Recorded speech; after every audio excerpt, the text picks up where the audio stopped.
Howdy, with this video, I want to go over how to do the resume for next Thursday. I'm doing this video on Friday, September 23rd. I forgot what month it was there for a second. For Monday, you should be creating your D2L e-portfolio. There's a video up on the content page for that.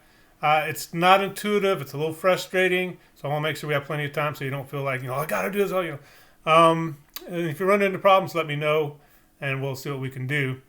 Once you get that your presentation created, I want you to put the revised graded descriptive paragraph in there and the revised graded self-regulated learner essay in there.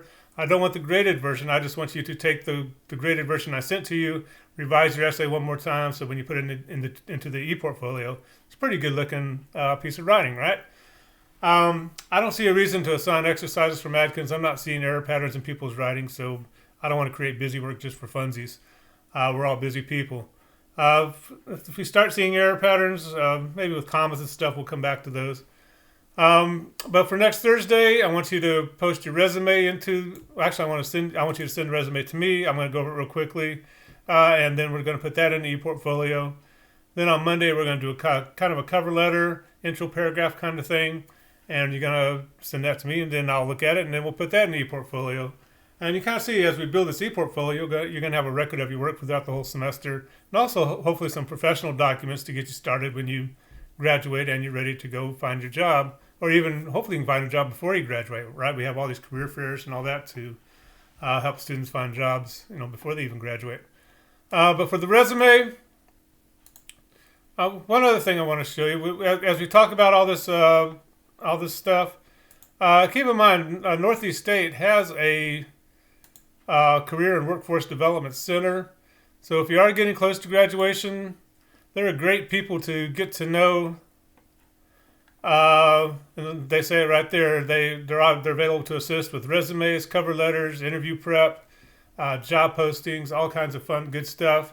Once you're ready to start applying for jobs and getting yourself out there, they're a great resource to help you do all that. They'll tune up your resume. They'll know what jobs are available, so they'll gear your resume and cover letters towards the particular job you're looking for. And it's just a great resource that tends to be underutilized, and they're really nice people there too. And when you're thinking about what to put in your resume, if you come to the Help Resources page in D2L, they got a resume guideline sheet that you can look at. And it goes about what to say on your resume, what not to say, and gives you some sample essays. JP the bear is our school mascot. So if you wonder who the heck's JP, that's our school mascot. We're the Northeast State Bears, right? But you're going to see a couple of different types of. Make that a little bit bigger. A couple of different types of resumes are going to show you.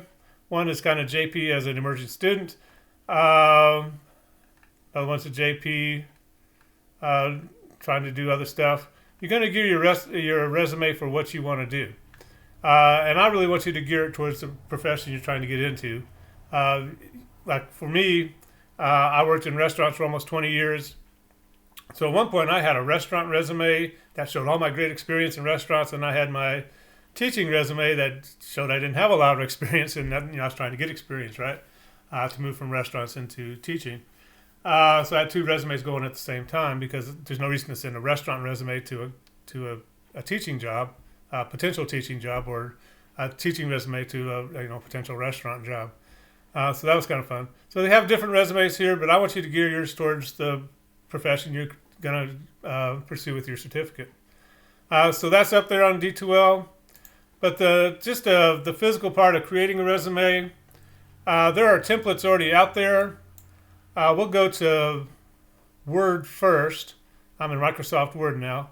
If you go to File and you start a new document, you can search for online templates down here, and you just type in resume. You can do the same thing with cover letters. In fact, they have ways to match the resume with cover letter, which you start seeing there. But you'll just click on any one of those. It depends on whatever you want to put out there. To me, resumes with people's pictures on them are kind of a little creepy. They also kind of violate some privacy laws that some businesses might have. Not laws, but policies. But you just click on one,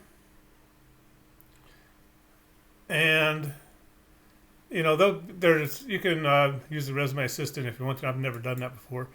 But you'll just go through, and it kind of has it set up for you, and you'll just go through, delete whatever's there, and just type in whatever you want. And again, you're gearing it towards whoever you are.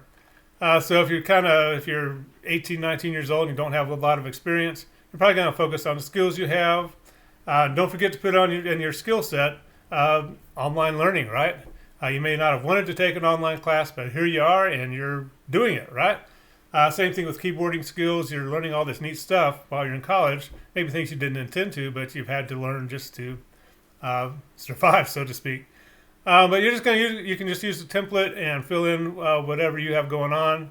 You can change these to whatever you want. But particularly if a younger student, 18, 19 years old, focus on what you've been able to do, right?